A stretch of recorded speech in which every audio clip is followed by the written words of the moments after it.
Welcome to Explained_Legends, the channel where we explore the stories that shaped history and the decisions that nearly destroyed the world. So imagine this. What if I told you that one of the most terrifying and powerful men in world history was not born in a golden palace? He had no money, no power, no more future. He was a failed artist, a man the world repeatedly called talent, and yet, within just a few years, that same man became a voice followed by millions, a force that bent nations to its will, and the reason the world was dragged into the bloodiest war in human history. This is not a story of greatness. This is a story of how fear gives birth to power, and how that power eventually destroys everything. Adolf Hitler was not born powerful. He was born on April 20th, 1889, in a small Austrian town near the German border. His childhood was marked by hardship, loneliness, and emotional distance. His father was harsh, a man who valued discipline more than love. For him, life had only one acceptable path: obey orders, follow rules, and work a government job. But Adolf dreamed of something else. He wanted to be an artist. Painting and drawing were not just hobbies, they were his escape. When the world made him feel meaningless, art gave him purpose. He believed creativity would give him identity, respect, and a reason to exist.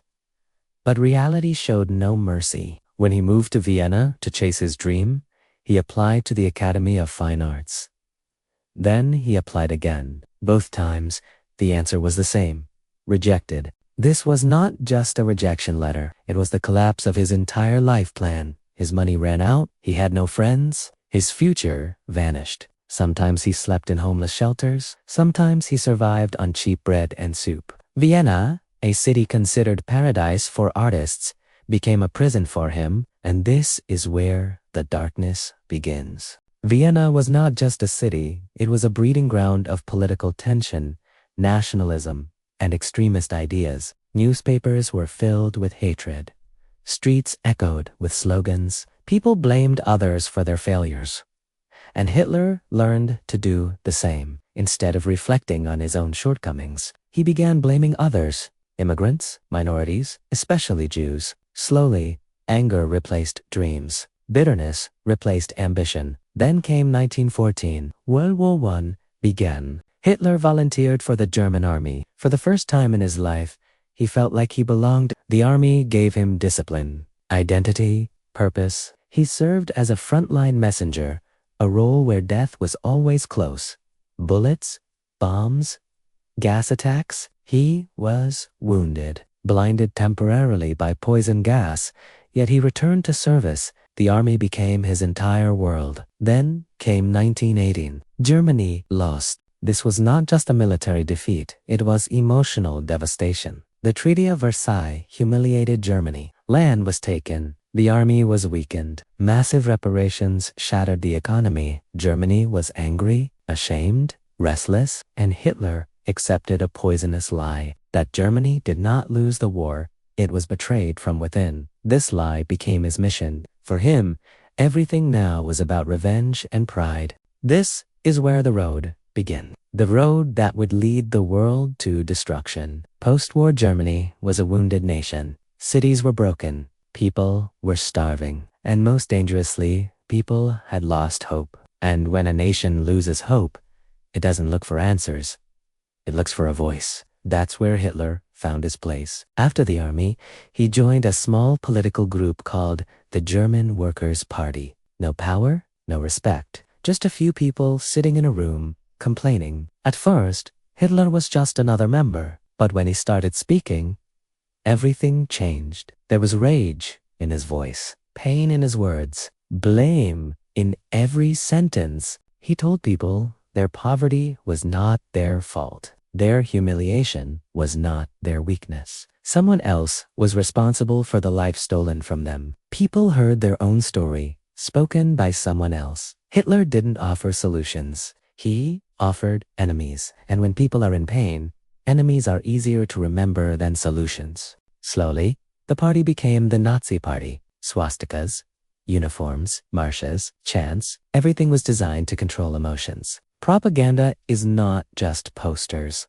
Propaganda is a feeling. In 1923, Hitler believed the time had come. He attempted to overthrow the government in Munich. A speech in a beer hall, a march, a rebellion. It collapsed within hours. Police opened fire. People died. Hitler was arrested. The world thought, this is the end. But the real story began there. In prison, Hitler started writing Mein Kampf. This book was not just an autobiography. It was a blueprint of hatred, racial supremacy, and future plans. He openly wrote who his enemies were, what Germany's future would look like, and how the world would be The world laughed. He's just a mad prisoner. That was one of history's most expensive mistakes. When Hitler was released, he was different. The anger remained, but it was controlled. He had learned that power doesn't only come from guns. It can come through law. Hitler gave that fear a voice. Mass rallies, thousands chanting in unison, music, flags, lights, everything engineered to influence psychology. Hitler presented himself not as a leader, but as a savior. His message was simple: I will give you back your dignity. By 1932, the Nazi Party became the largest political force in Germany. And on January 30th, 1933, Adolf Hitler was appointed Chancellor. People sighed. The system will control him. The system collapsed. Parliament burned. To this day, no one knows who started the fire. Hitler didn't waste a second. He blamed his enemies. Emergency powers were passed. Civil liberties vanished. Opposition leaders arrested. The press silenced. People woke up one morning and freedom was gone. Within months, Hitler controlled every institution: courts, army, media, schools. Then he declared himself Führer. Germany now had only one voice. His children were taught that loyalty to the leader was faith. Neighbors watched each other. The Gestapo was everywhere. People stayed silent because silence became survival. Meanwhile, the economy appeared to improve. Roads were built. Jobs returned. People said, at least we have work. Comfort defeated conscience. The world watched and waited. Hitler was no longer just a leader. He had become the system. Life in Germany changed slowly. So slowly that people didn't notice when normal things became illegal. First, words were targeted. What could be said? What could be written? What could even be thought? Newspapers told one story. Radios had one voice. Films, posters, textbooks, all repeated the same message. The leader cannot be wrong. When a nation is taught that questioning is a crime, oppression starts to look like discipline. Children were molded into the future army. The Hitler Youth, uniforms, marches, training. They were taught that the highest honor was sacrifice, and the greatest sacrifice was dying for the leader. Parents stayed silent. Teachers stayed silent. Neighbors stayed silent. Silence was everywhere. Then the laws changed. First, this is only for security. Then, this only affects certain people. Then, this is necessary. Jews were removed from government jobs, doctors from hospitals, professors from universities. Their businesses were boycotted, their names placed on lists. Then came one night. Kristallnacht, glass shattered, synagogues burned, shops looted, people beaten in the streets. And the police did nothing because it was legal. After that night, there were no more illusions. This was no longer politics. It was a hunt. Concentration camps already existed, but now their purpose changed. First political enemies, then minorities, then anyone deemed unfit. The camps were not secret. People knew. They just didn't want to see. Absolute loyalty became everything. Generals, judges, doctors, scientists, all had to obey or suffer the consequences. Hitler didn't just control Germany, he reshaped it. Then he looked outward. His dream wasn't just Germany. It was empire. Austria was annexed. No war. People cheered. The world said, maybe he just wants what's best for his people. Then part of Czechoslovakia was taken. Again, the world said, maybe he'll stop. Every time Hitler stepped forward, the world stepped back. And he learned something crucial. No one is coming to stop me. Factories no longer made cars and tools. They made tanks, planes, and weapons. The army expanded, soldiers trained, all in plain sight. Then came 1939. Germany invaded Poland. This time, the world did not look away. Britain and France declared war. World War II had begun. Germany's military strategy was fast and brutal.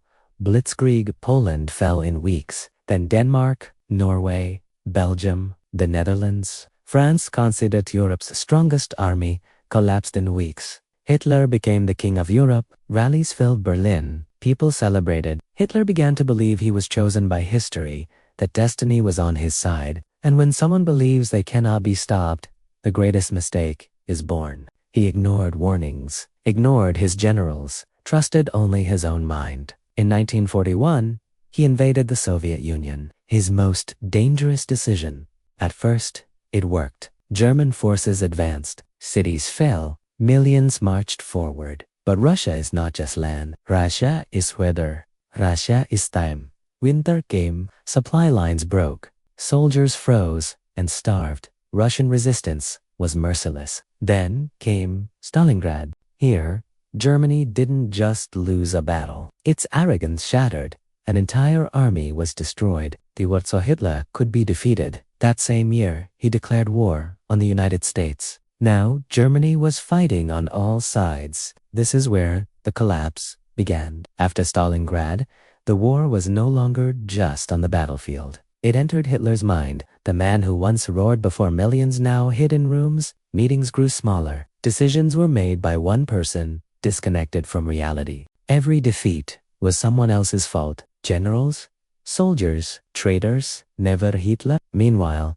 inside Germany, mass murder reached its peak. The Holocaust. It didn't begin suddenly. It was planned step by step. People were isolated, locked into ghettos, packed into trains, sent to camps. Auschwitz, Treblinka, Sobibor. Families were told they were being resettled. Children torn from mothers, fathers from sons. Gas chambers operated, bodies burned, and the next train arrived. Everything was documented. Files, numbers, reports, signatures. This was not just Hitler's crime. It was the crime of a system. Doctors experimented. Engineers designed chambers. Officers followed orders. And ordinary people saw and stayed silent. Because silence felt safe. After 1943, the Allies advanced from all sides. America and Britain from the west. The Soviet Union from the east.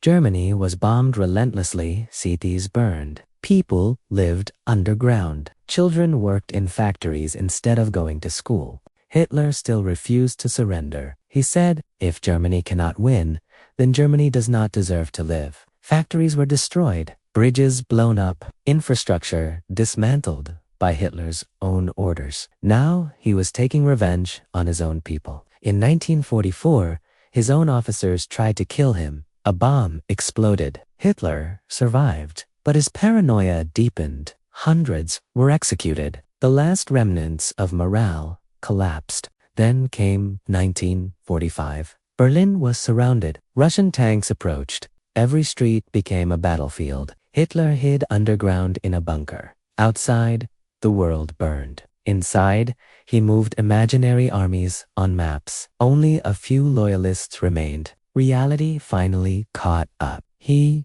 Merit, wrote his final testament, and on April 30th, 1945, Adolf Hitler took his own life. Berlin fell. Days later, the war ended. When the camps were liberated, the world saw what should never be seen. Skeletons, corpses, survivors barely alive. 6 million Jews, and millions of other innocent lives. The empire Hitler promised for 1,000 years collapsed in just 12, but the consequences remained. This story does not explain how Hitler was born. It explains how Hitler was allowed fear, silence, and the refusal to question. Evil rarely arrives screaming. It becomes normal, slowly. And when people say, "What difference does it make?" that's when it starts to matter. This is not the story of a monster. It is the story of humans. And it is a warning, because history proves one thing again And again, evil wins when good people stay silent.